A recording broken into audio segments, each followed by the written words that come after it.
Neighbours, everybody needs good neighbours with a little understanding.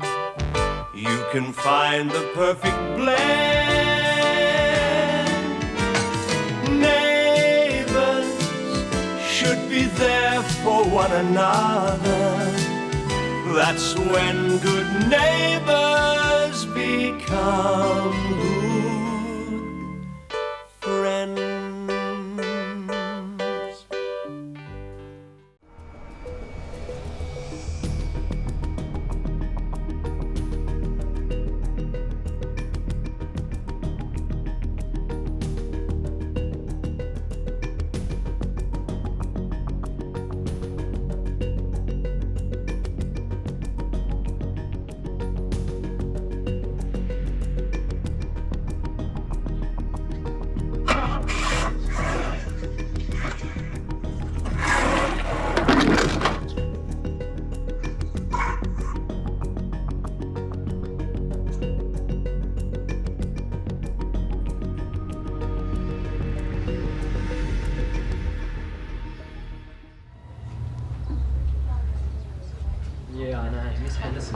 That's enough of that. No draping yourselves over each other and sit up straight, please. Jeez, Now, no cheek from you, young man. When I was your age, Let's get out of here. Yes, I think that's a very good idea. Go, off you go. Off you go. We don't need your kind in here. Off you go. Off you Don't go. worry, we won't be coming back. No chance. Young people these days, they need a lesson in manners. Well, that's not why they came in here, Mrs. Clarke. They just want to relax and have fun after school. They don't want someone breathing down their neck. I was doing nothing of the kind, Michael. Young people lounging over each other like that and over the tables is undignified. I don't really think they're into dignity. Yes, well, if they're going to come in here, they're going to have to learn to respect themselves and each other. Well, maybe that's why they've stopped coming in. Oh, nonsense, Michael. Look, there's customers now. Just checking that everything's okay. It certainly is. No customers, but... Yeah, it does seem a bit quiet for this time of the day. Still, that happens sometimes. Keep up the good work, Eileen. Clive, don't you think you should be spending more time here yourself? Well, actually, I've been a bit busy. Oh, I don't know what you're worried about. Everything's going perfectly. Smooth sailing. That's what they said on the Titanic. Is there something up, mate? Well, What are you going on about, Michael? it's just that... Well, We're back. Hey! Hiya! We had a great time. But no thought to the worry you caused me, disappearing like that. We didn't disappear. We left you a note. Running away like a couple of delinquent children. I don't know what gets into you sometimes, Desmond. It was out of desperation. Daphne and I wanted to be alone for a while without any interruptions. It was our honeymoon, Eileen.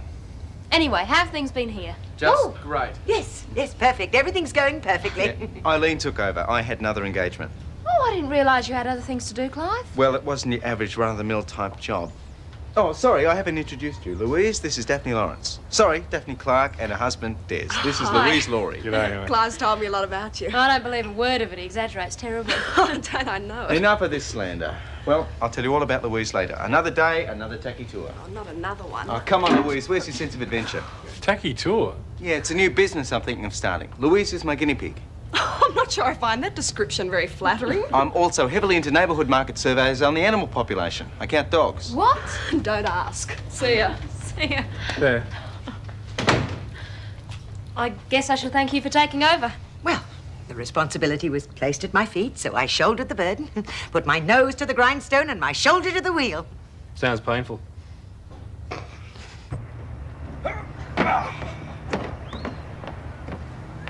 You'll love Daphne when you get to know her. By the way you talk about her, I'd say you already do.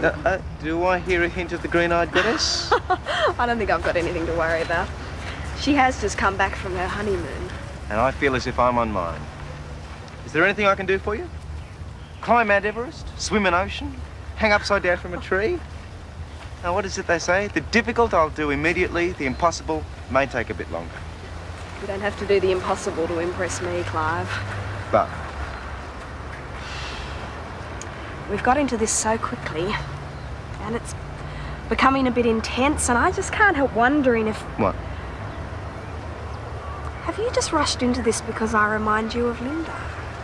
I mean, we've both been hurt, Clive, and are we just trying to soothe the wounds a little? I don't think so. But what if we are? If we can help each other to heal, isn't it worth it? Of course it is. I mean, we make each other happy, don't we? Yes. So what sort of an idiot's going to throw away happiness? Huh? Not me. Me either. You don't really want to go and count dogs, do you? Mm-mm.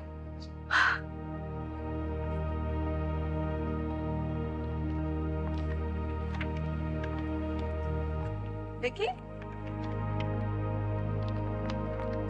Oh, Mum, I'm so glad you're home. You're supposed to be in with Charlene. She thinks that Lucy and I are playing in her backyard. What happened to your pony? I can't hit it. Oh, dear. Well, maybe Daddy or Uncle Clive might be able to fix them. I hope it didn't cause the car too much damage. Do you know who it was? No, I don't know. It's all right. I'm sure whoever it is will be able to find us if they want to.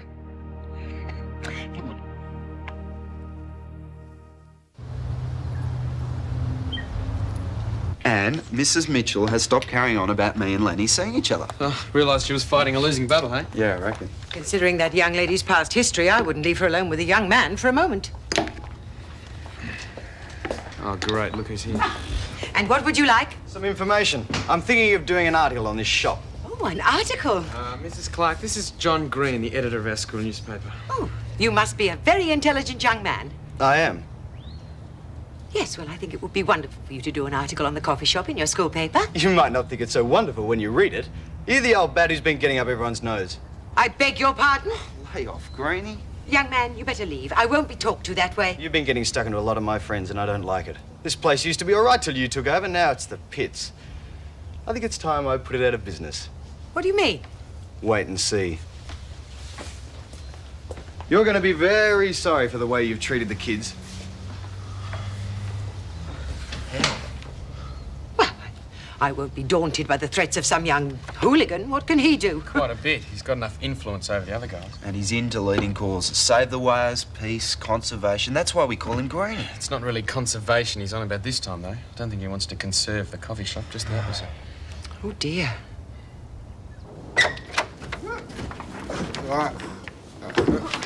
Oh, Darling, I wish you'd patched things up with Vicki. Well, I'm not speaking to her. Oh, don't be silly. Go and say you're sorry and start being friends again. I don't want to. Well, it's up to you. Any mail from Jim? yeah, letter. Good.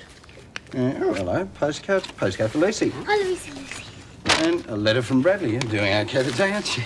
Yeah, well, that time Bradley wrote. He hasn't written to me for ages. Well, I never thought of Bradley as being the letter-writing type.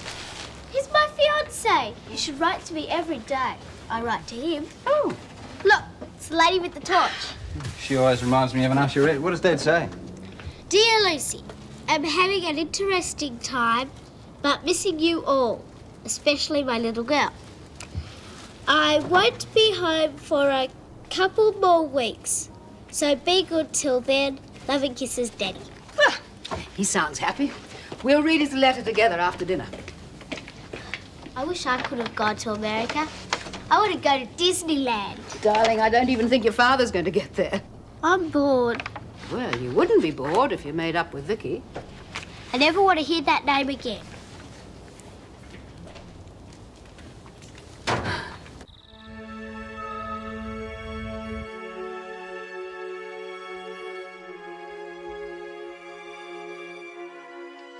Are you sure you didn't have any homework tonight, Vicki? Aren't you feeling very well? I'm all right. Your throat isn't hurting. Look, sweetheart, I know you're upset about your pony, but honestly, it really was just an old wheelbarrow. If Daddy can't fix it over the weekend, I'm sure he'll make you something else. Okay? All right, off to bed. Go on. I want to sleep with you and Dad. Aren't you a bit big for that? Please, I'm frightened. But there's nothing to be frightened of. Everything's locked up. You sure? All the doors and all the windows? Of course. Vicki, what's the matter? What's got into you all of a sudden? Would you like it if Daddy read to you before you fell asleep, Could you do it tonight, darling? I want to get these new stamps into the album. They're beauties, Russian. That's funny. Who left my stamp drawer open? Vicki, have you had my stamp album out? No, I haven't touched it. No one has. Listen, honey. You know my stamp collection is strictly off limits. I didn't touch it. Don't fuss, Graham. I probably left the drawer open myself when I was dusting. Sorry, sweetheart. Vicky's a bit upset tonight about her pony, and she had a little fight with Lucy. What about? Whose turn it was to ride on George. Well, I think that'll soon be forgotten, don't you? The thing is, she'd like to sleep with us tonight. That usually means none of us gets much sleep. Please, Daddy, please. Okay, but we're not going to make a habit of it. Go and get ready for bed.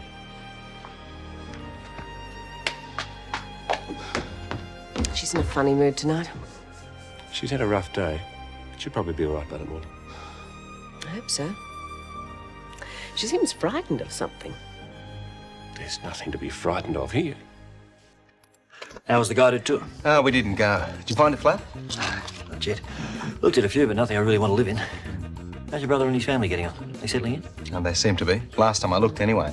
I found something worth leaving home for. Great-looking woman, all right. Yeah, you said it. What'll it be? Scotch. Ah. You get your hands on that stamp album, you ring me that? Have to forget about that one. Got sprung on the job by a kid. What'd you do about it? Told her to shut up. I think she would. She was pretty scared. Anyway, she doesn't know me. Makes it a bit dicey hanging around here then, doesn't it? I don't want to leave just yet. Plenty of easy pickings in this area, mate. I hear people talking in this joint all the time. Even a one crowd making plans to go away for the weekend. Their houses will be empty. I'll have the van ready. I just hope this kid doesn't cause any trouble. If she fingered me, I'd just say she made a mistake, that's all. They believe me. After all, I get along well with everyone, don't I? You're the one taking the risks, Alex. That's right. Give me a ring when you're ready for the van. Yeah, thanks a lot. So, do you want to eat here at the restaurant? No, I'm not really very hungry. I am. But not for food. Haven't heard that one for a while. I thought it was original. Didn't Shakespeare use it? Something about hungering for the food of love? No, that was music. Music be the food of love. Play on. Oh. I reckon we could just about get a symphony going, don't you? Clive, I've told you, I don't want this to get too serious. I'm not ready for that yet. Who's talking serious? I'm talking fun. A whole night of it. Oh, no, you're boasting. You want to find out? All right.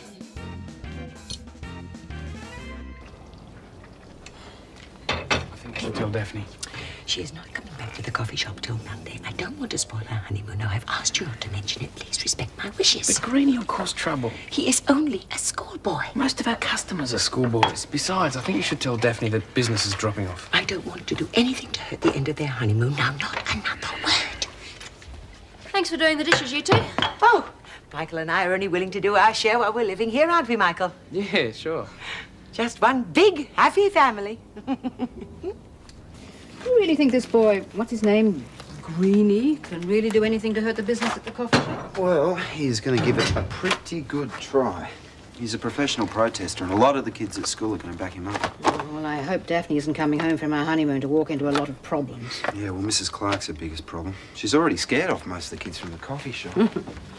Lucy settled down? Yeah, I read her a chapter of her favourite book here. Oh, practically know that off by heart. Oh, quite enjoyed it. And along the way, I managed to make her feel guilty about squabbling with Vicki. So she said she'd make up with her tomorrow. Oh, good, because they've been getting on so well up until now. You know, I think you really enjoy playing father. Maybe I do.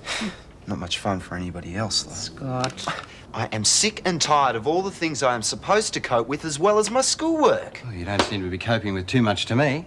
In fact, I can't see one of your jobs ticked off for today. Yeah, well, I had a pile of homework, that's why. You were talking when I came in here. Why aren't I allowed to talk to Gran anymore? Look, all I'm saying is that you should do your share of the work like everyone else here. I have got enough pressure from my study without having all this other stuff piled on. You know what a heavy year this is, Gran? Yes, I do, darling. Oh, he does work at the coffee shop, Paul. He's got to learn to accept his responsibilities in every area.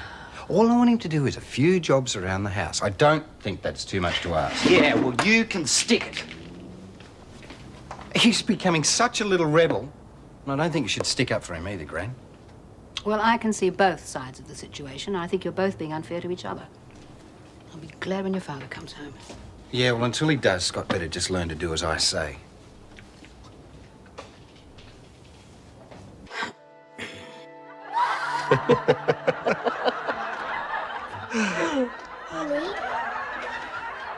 Well, you should be asleep, darling. Can't go to sleep. When are you and Daddy coming to bed? When this movie finishes.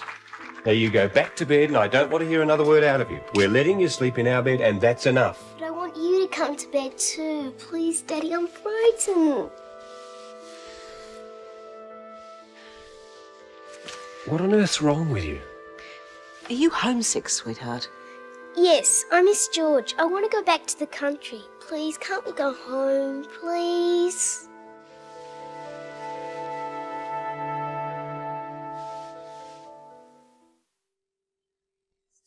Goodness me, so many mouths to feed at breakfast time. Oh, I was going to do that. Oh, I didn't think you'd want to be bothered. Besides, Desmond always likes my cooking. Well, he's never had any complaints about mine either. Eileen, now that I'm back, you needn't think you have to do everything. Oh, Michael and I don't mind earning our keep, as I said last night, do we, Michael? No, not at all.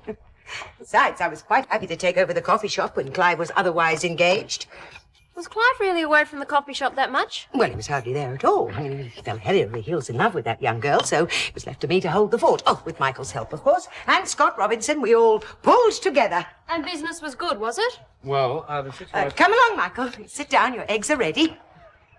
Eileen, have you brought home the books? I like to keep them up to date. Yes, dear. Why don't you come and sit down? There's no need to worry your head about business this early in the morning, especially on the weekend. But that's why I came home, so as I could have everything up to date by Monday. Yes, well, you come and sit down, dear. Leave everything in our capable hands. I'll get your juice. I don't know what's got into Vicki. She seemed to be scared all night.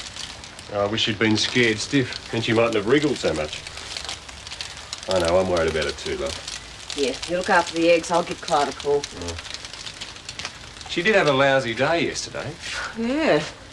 Well, maybe if I can fix up that wheelbarrow thing of hers, she might be happier. I thought she was happy here. Now, all of a sudden, all she wants to do is get back to the country.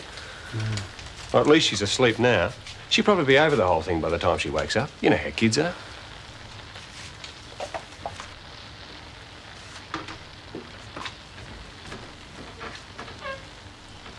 Clive, breakfast's ready.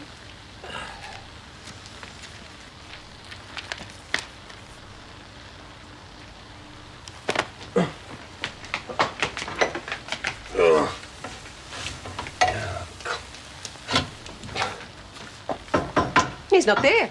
The bed hasn't been slept in. Half his luck. Graham, what have you done to the eggs? Well, nothing. They burned all by themselves. Sorry, love. Just as well Clive didn't come home. Haven't got enough eggs left for our own breakfast, let alone his. Yeah, well, I'll lay odds he had a better night than we did. Oh, you know what I mean. I can assure you, Daphne, there's no need for you to work today. I can handle everything. I just want to make sure. I get the feeling you don't trust me. Granny, what are you doing? This is crazy.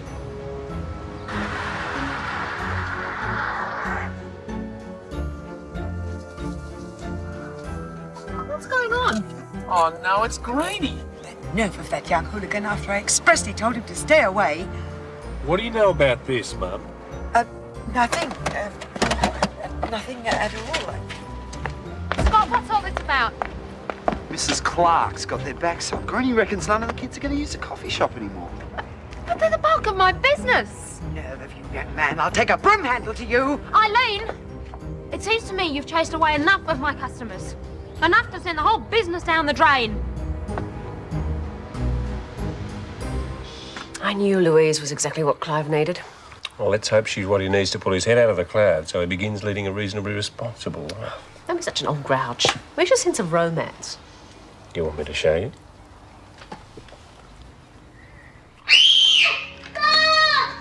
Vicki? What's the matter, darling? I dreamed you were dead. I dreamed a man killed both of you. It's all right, it's all right. It was just a nightmare.